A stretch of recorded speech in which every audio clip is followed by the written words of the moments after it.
everybody and welcome to Ed's Boat. Right, in the last video we had the day off and took a trip out with some friends from work. But it was time to get back to work on the boat, in particular fitting the shower. Now this is something I'd been putting off. I was absolutely dreading doing it. And I was quite right to do that. It did not really go as planned. Now the video shows it as nice and simple and really easy to do, but it was not. But let's get over to the boat and have a look at putting the shower in. First job I need to do before I put the shower backing in is to put the corner strip in. This is just a piece of trim where the two panels will fit inside there and there. What I've done is just on the back side, I know you can see that, I've just roughed that up a little bit with a bit of sandpaper just to help the silicone adhere to it better so it doesn't peel off so easily. I don't know whether it will help or not, but it won't hurt. And I'm going to seal that in there, and I've also drilled a few holes all the way down. I'm going to put some securing screws in because it's not a particularly strong wall and I want this edging strip to make it a bit more rigid. So what I'll do is I'll quickly fit that in, and then it's a question of waiting for the sealant to go off and then we can fit the shower panels. Well, it's difficult to see in here. I've got the edging strip up, a few tack screws just to hold it in place while the sealant goes off. I've slotted in the shower back. What do you think to that then? That was the choice of my wife and my daughter. They seem to think that would be good.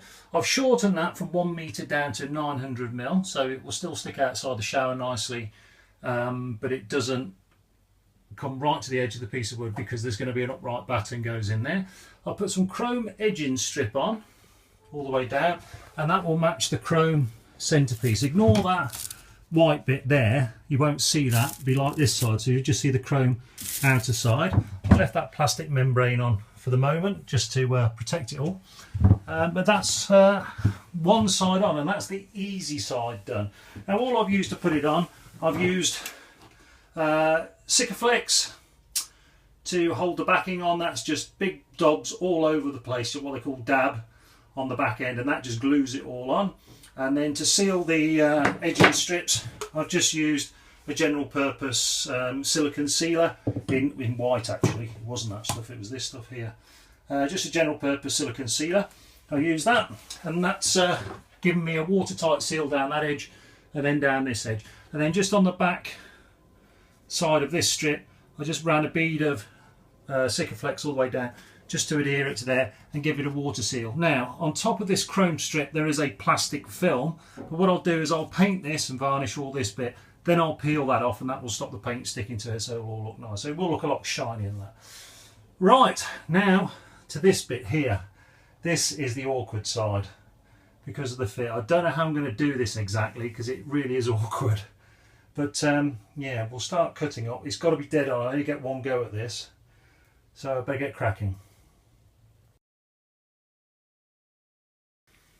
It's taken me nearly all day, but I got there in the end. Again, I've left the plastic film on top. I've managed to get that side up. Putting the curve in at the top proved to be a nightmare. I must have measured and remeasured and checked it all out 10 times before I was happy. Anyway, it's on. It's holding against the wooden board. Okay, so we'll wait for all that to go off and we'll come back and have a look at it. Well, that's two sides of the shower back done, the chrome trim and chrome edging on both sides now. So I'm really pleased that one's out of the way. That is something I was dreading actually. I haven't enjoyed doing that at all really. Very nervous about the whole thing. But it's worked out. Now all I've got to do is get the shower base back in and start plumbing in some pipe work.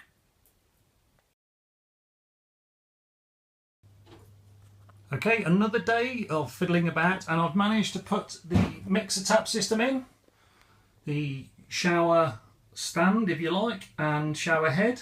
That's all ready to go. That has now got to be piped up, and I managed to make a piece to make the gap up at the back there. That's going to be a water run as well. The reason for that is I'm having exposed pipe work. This is purely for convenience, maintenance purposes, and it was too difficult to hide the pipe work.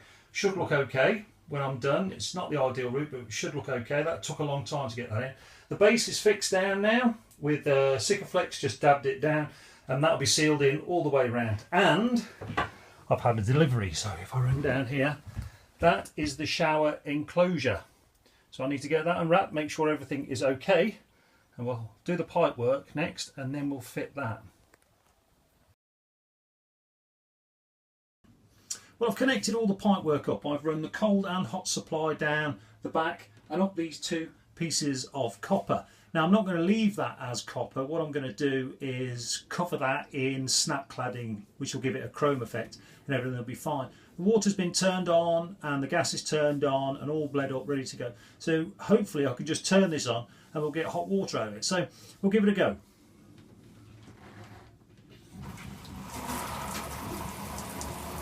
Well, I heard the water boiler light up, so that's good. I'll just put my fingers over the end of it and we'll see how warm it gets. That's getting warm now. Just have to wait for that to get hot. Well, that's hot enough now to have a shower in. In fact, without any cold water at all turned on, that would actually do, and it would be pretty good. So very, very pleased with that. That's quite a result.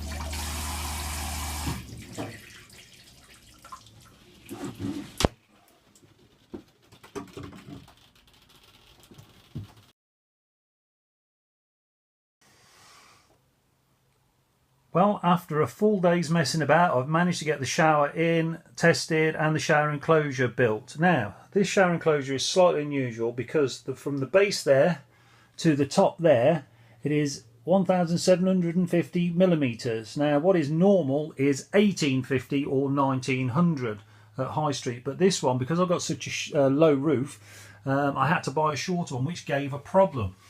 It actually, where the curvature of the roof comes down, it was fouling there, and I ended up having to cut a piece away to get it to fit in.